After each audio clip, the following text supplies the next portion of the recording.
studio dei materiali organici in manufatti di interesse storico-artistico. Tra questi materiali organici naturalmente anche la lacca.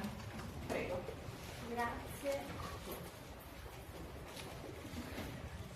Buongiorno a tutti. Intanto prima di iniziare volevo ringraziare la dottoressa Bortolomacchi per avermi invitato. Sì, e gli organizzatori, così va bene? Mi sento? Sì, meglio. E gli organizzatori per avermi invitato a partecipare a questa conferenza. Il mio desiderio era quello di venire a imparare, ad ascoltare le tecniche artistiche, i problemi di conservazione di questi oggetti. Visto che mi è stata data la possibilità di parlare, di raccontarvi un pochino della nostra linea di ricerca sull'Urusha e sulle lacche orientali. Sono diversi anni che ci capita di studiare questi materiali, di analizzare oggetti antichi che presentano dei film in Urushi, e ultimamente ci stiamo concentrando sempre di più su cercare di capire, di caratterizzare qual è la struttura chimica di questi film di Urushi. La letteratura che cosa ci dice? Che quando noi compriamo l'Urushi, ad esempio nel nostro tubetto, abbiamo l'urushiolo, c'è dell'acqua, c'è un materiale polisaccharidico, c'è una proteina solubile in acqua, c'è la lattasi che è l'enzima e poi c'è la stella sciarina. Quindi ci sono tutta una serie di componenti. La componente fondamentale è questo urushiolo, che è costituito da dei monomeri, che sono queste strutture che vedete qui piccoline. Si tratta di strutture aromatiche che presentano dei gruppi funzionali prossilici con delle catene laterali alifatiche e polinsacole. Il punto qual è? È che sono questi monomeri che voi vedete qui che vanno a polimerizzare e a formare un reticolo tridimensionale che va a costituire quindi la struttura di questi film di Urushi. La letteratura ci dice che è una polimerizzazione catalizzata dall'enzima che si trova nella lacca esudata dalla pianta e prima passa attraverso la formazione di dimeri, poi si ottengono degli oligomeri fino ad ottenere un reticolo tridimensionale. Sappiamo che i dimeri hanno questa struttura. Ora cerchiamo di schematizzare un pochino. Immaginiamoci questi monomeri come se fossero dei blocchetti della Lego, no? Delle costruzioni.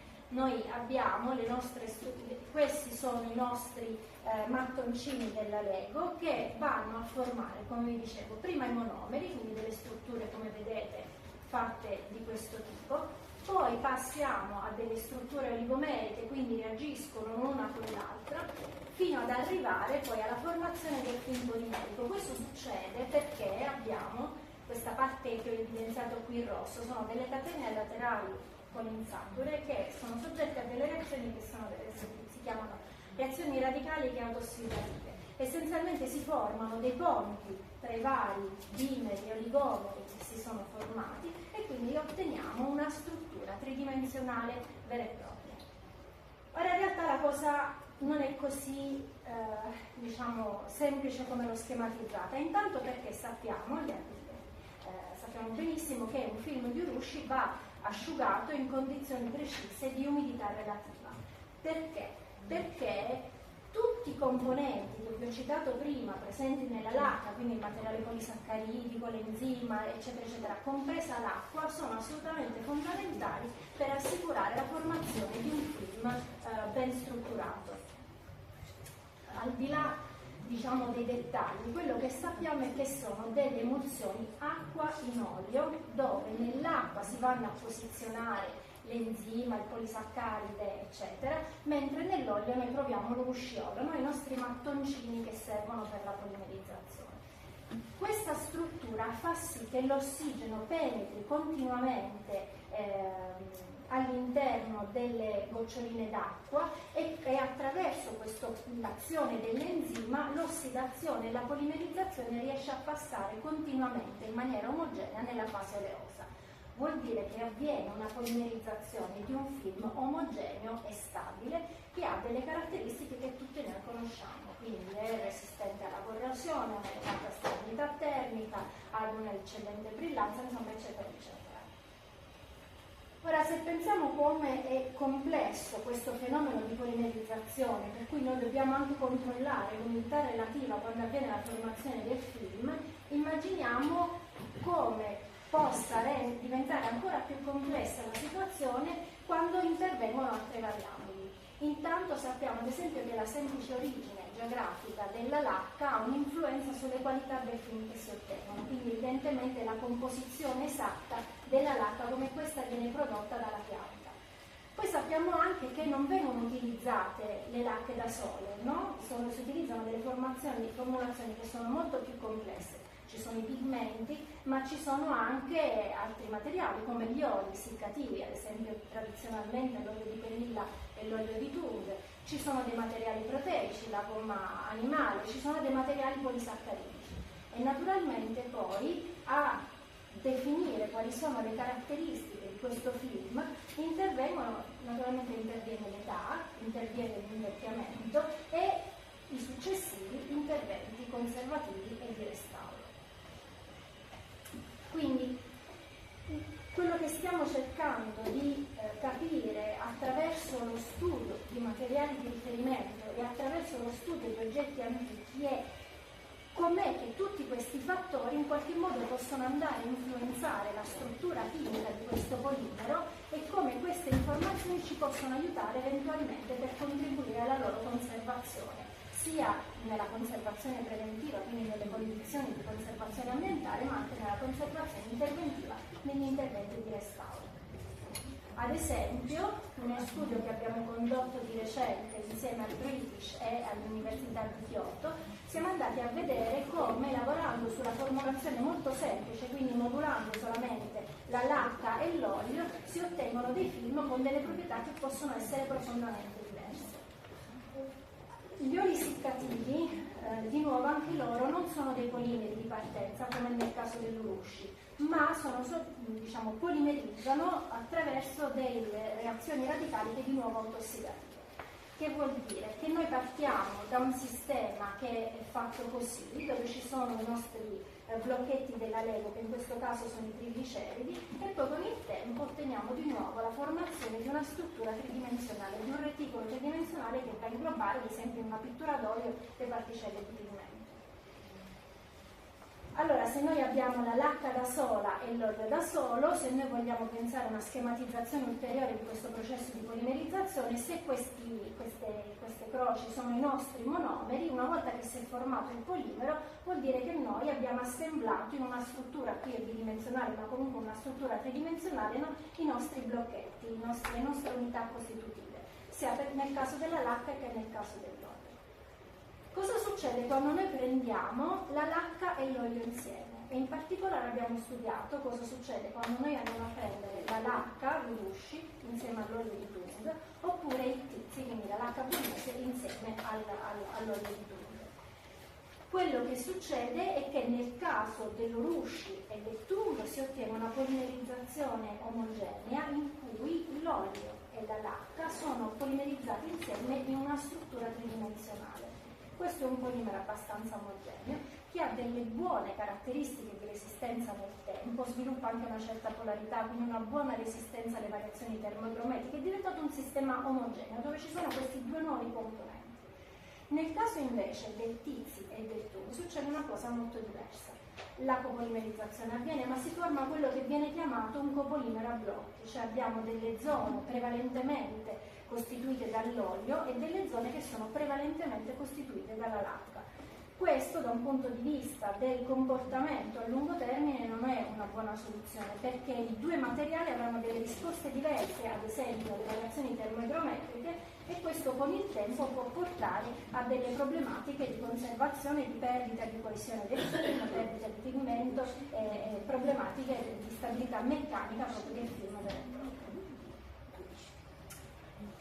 La formulazione artistica, ma anche l'invecchiamento, il tempo di gli interventi di restauro, come vi dicevo, hanno un'influenza naturalmente sulla struttura di questo polimero. E ce ne siamo accorti, abbiamo cominciato a sviluppare una certa casistica di campioni che ci vengono mandati per stabilire se è presente la lacca nell'oggetto ed eventualmente fare un'identificazione proprio della tipologia della lacca che è presente. Quindi attraverso diverse collaborazioni con diversi istituti in Italia e all'estero. Per fare la caratterizzazione naturalmente esistono tantissime tecniche, a seconda naturalmente di quelle che sono le domande che noi ci poniamo. Se noi vogliamo fare una identificazione del materiale, una delle tecniche che utilizziamo più frequentemente è la pirolisi accoppiata alla gas cromatografia con spettrometria di massa. Che vuol dire? Noi prendiamo il nostro campione e lo esponiamo a una temperatura elevata in assenza di ossigeno. Quello che avviene è una degradazione termica, cioè il nostro polimero si decompone in frammenti più piccoli, questi vengono mandati allo strumento, al gas cromatografo, si separano e all'analizzatore. Otteniamo un segnale di questo tipo, dove ciascun picco corrisponde a uno dei prodotti della degradazione termica. Quindi noi che cosa facciamo? Andiamo a studiare questo profilo cromatografico per cercare di ricostruire qual è la struttura del polimero che l'ha generata. Tramite questa tecnica, quindi, quando noi andiamo ad analizzare l'Urushi, otteniamo un profilo di questo tipo dove identifichiamo in questi segnali i monomeri, i nostri blocchetti di costruzione del polimero. Questo ci permette di dire che è presente dell'Urushi nel campione. Oltre loro troviamo, vedete, questo è l'altro monomero, il 3-pentadecimilcatecolo, ma qui vediamo dei segnali anche a tempi di ritenzione più bassi, i quali sono i prodotti di decomposizione termica di questo polimero tridimensionale di cui vi parlavo. Ora, questo è il profilo di un film di riferimento di Urushi, quindi un materiale fresco, e questo è il profilo di un oggetto antico. Possiamo identificare di nuovo i nostri monomeri e identifichiamo chiaramente anche i prodotti di pirolisi di questo network tridimensionale. Questo è un oggetto in un buono stato di conservazione, comunque che presenta delle caratteristiche, diciamo, buono stato di conservazione non necessariamente corretto. Ad esempio un oggetto come l'esercito di terracotta, noi sappiamo che è stato preparato sotto lo strato pittorico, c'è uno strato di Urushi. Se noi analizziamo l'Urushi dell'esercito di terracotta siamo ancora in grado di identificare la lacca, perché otteniamo un profilo come questo dove i monomeri sono perfettamente conservati e ci sono questi prodotti di pirolisi. Esiste però tutta una casistica di campioni che quando analizzati ci danno dei segnali che sono complessissimi da interpretare, a tal punto che delle volte non siamo nemmeno confidenti nel dire qui sicuramente c'è la lacca Urushi. Cioè troviamo in maniera più o meno distinta questi prodotti di pirolisi del network polimerico, ma ad esempio vengono a mancare i monomeri. Una cosa che abbiamo notato è che molto spesso questo profilo lo troviamo quando l'Urushi è presente insieme ad oli essiccativi, a proteine e a polisaccaridi contemporaneamente nello stesso campione. Non sappiamo se questi sono dei campioni che all'origine avevano nella formulazione questi materiali oppure se questi sono dovuti a degli interventi successivi di restauro. Ma quello che sappiamo è che qualcosa è successo che è andato a modificare a tal punto la struttura del polimero che lui ha perso completamente le proprie caratteristiche originali e sicuramente con delle conseguenze sullo stato di conservazione. Quindi quello che volevo raccontarvi e per concludere, quello che volevo dire è che c'è ancora tantissimo lavoro da fare per cercare di capire a livello del materiale quali sono le proprietà, quali sono le caratteristiche chimiche e come queste vanno poi a contribuire alla sua conservazione. Questo tipo di informazione potrebbe essere molto utile per progetti conoscitivi, perché ci potrebbe permettere di capire qual è la formulazione originale, ma anche per progetti di conservazione. Per poterlo fare però è assolutamente fondamentale, come sempre in questo settore, la collaborazione tra le diverse conoscenze. È necessario il contributo, la discussione della problematica con lo storico dell'arte, con il conservatore e anche con l'artista, perché abbiamo bisogno di mettere insieme tutte queste informazioni per formulare correttamente le domande, formulare correttamente le nostre ipotesi ed eventualmente poi anche il piano sperimentale per poter portare avanti le analisi e le indagini. Io prima di concludere volevo ringraziare naturalmente tutte tutte le persone con cui ho fatto questo lavoro, perché non l'ho fatto assolutamente da sola, qui c'è anche la dottoressa Luce, appunto sempre del Dipartimento di Chimica, e poi presto anche presso il Dipartimento di Chimica organizzeremo una giornata proprio sull'Urushi, e quindi a febbraio, il 13 febbraio, poi presto